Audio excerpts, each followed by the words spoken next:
कल से ही आप लोगों के घरों में ब्राह्मणों का जीवना आपके द्वारा प्रारंभ हो गया होगा, जिमाना। एक चीज आप लोग नोट कर लीजिए, अग्नि पुराण में से बता रहा हूं, गलती से भी ये गलती मत कर देना, गलती से भी ये गलती मत कर देना। ब्राह्मण के उस भोजन में दो चीजें मत रखना। मुझे पता है बहुत से लोग तो ब्रह्म भोज ही नहीं कराते हैं, और जो लोग शहरों में रहते हैं वो इस बात का निर्णय कर पाने में बड़े मुश्किल होते हैं कि हम क्या करें, हम कैसे करें। वो निर्णय भी नहीं कर पाते, सही से डिसीजन भी नहीं ले पाते। जो दो चीजें हैं, अगर आपने ये गलती की तो इसका दुष्परिणाम आपको झेलना पड़ेगा। और शहरों में छोड़ दीजिए, आजकल तो गांव में भी इन चीजों का ध्यान नहीं रखते। श्राद्ध पक्ष में ब्राह्मण के भोजन में दो चीजें नहीं होनी चाहिए। पहली, जिसे हम लोग हमारे ब्रज में उसे काशी फल कहते हैं। आपने ध्यान दिया होगा, जब कोई बहुत बड़े यज्ञ होते हैं तो बलि जब देनी होती है तो उसी के ऊपर उसकी आकृति बनाते हैं, वो काशी फल। मुझे नहीं पता और आपको क्या बोलते, आप क्या बोलते उसको?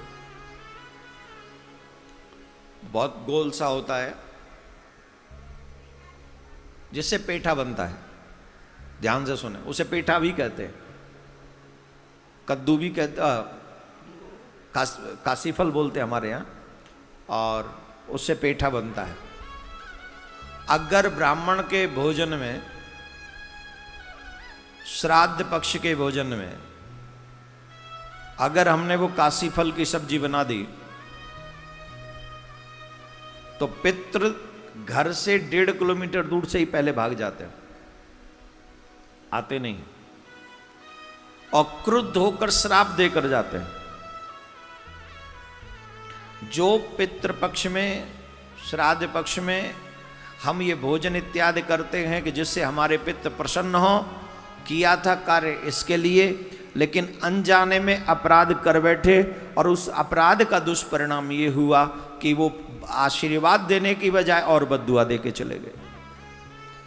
इसीलिए कल मेरे को क्योंकि भूमिका बनानी थी, बहुत समय था, लग भी गया था, समय लग गया, बता नहीं पाया। तो मुझे लगा कि कैसे भी आज की कथा शीघ्र प्रारंभ हो और सबसे पहले मैं आपको ये गलती करने से रोकूं कि ये अगर बना भी ली हो तो हटा देना, ब्राह्मण के आगे मत परोसना।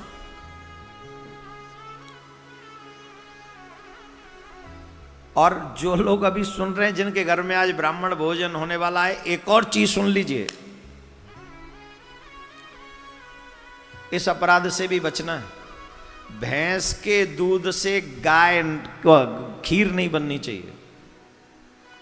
भैंस के दूध से ब्राह्मण भोजन के लिए खीर कम से कम श्राद्ध पक्ष में नहीं बननी चाहिए। प्रश्न उठता है क्यों? प्रश्न उठता है क्यों?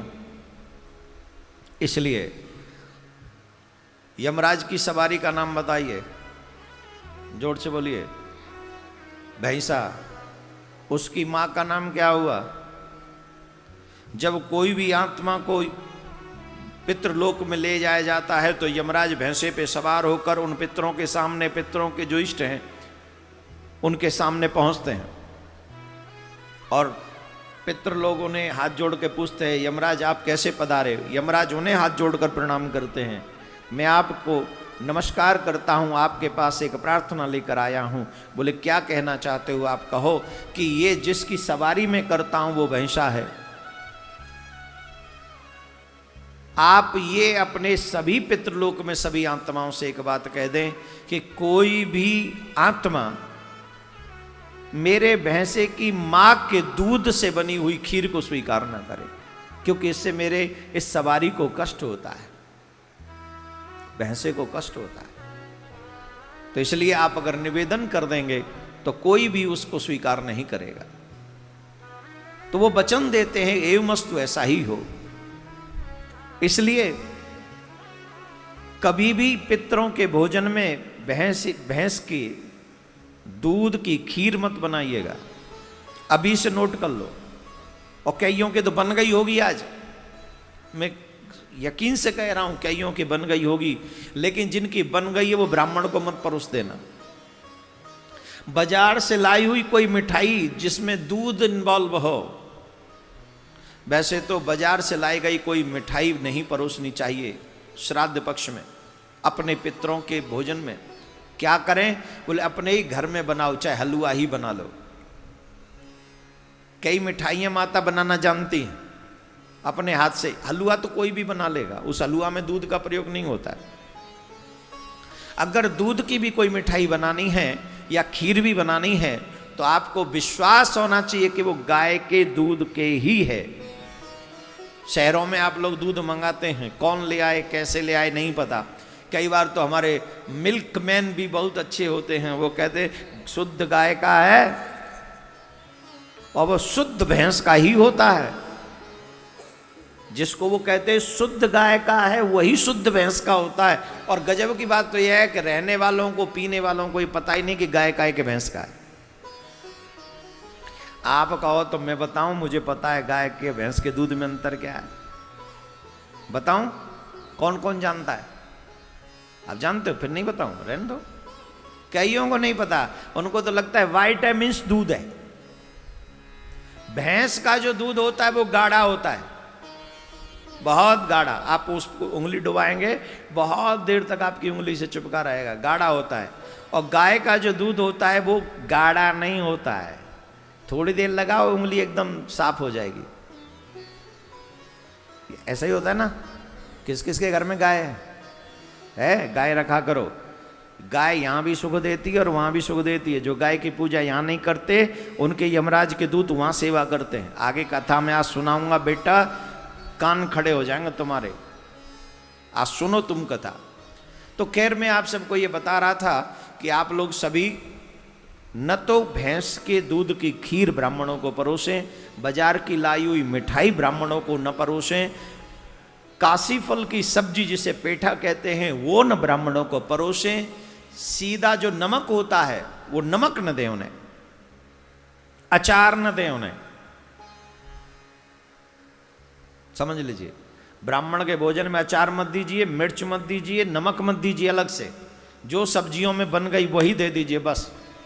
और कई ब्राह्मण देवता, हे ब्राह्मण देवताओं आपके हाथ जोड़ूं, श्राद्ध पक्ष में जीभ पे कंट्रोल करके भजन बढ़ा के चकाचक जजमानों का और सभी का कल्याण करने के लिए प्रार्थना करो। जीव तो बहुत चलेगी और भी बहुत दिन चलेगी, लेकिन अलग से नमक मांगना, अलग से मिर्च मांगना, अचार मांगना, ये पितरों को दुख देना है।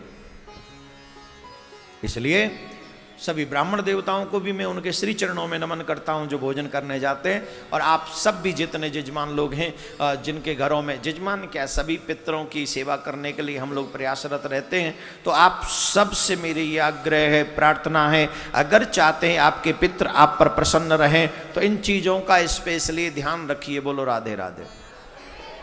देखो धीरे बोल रहे हो आप।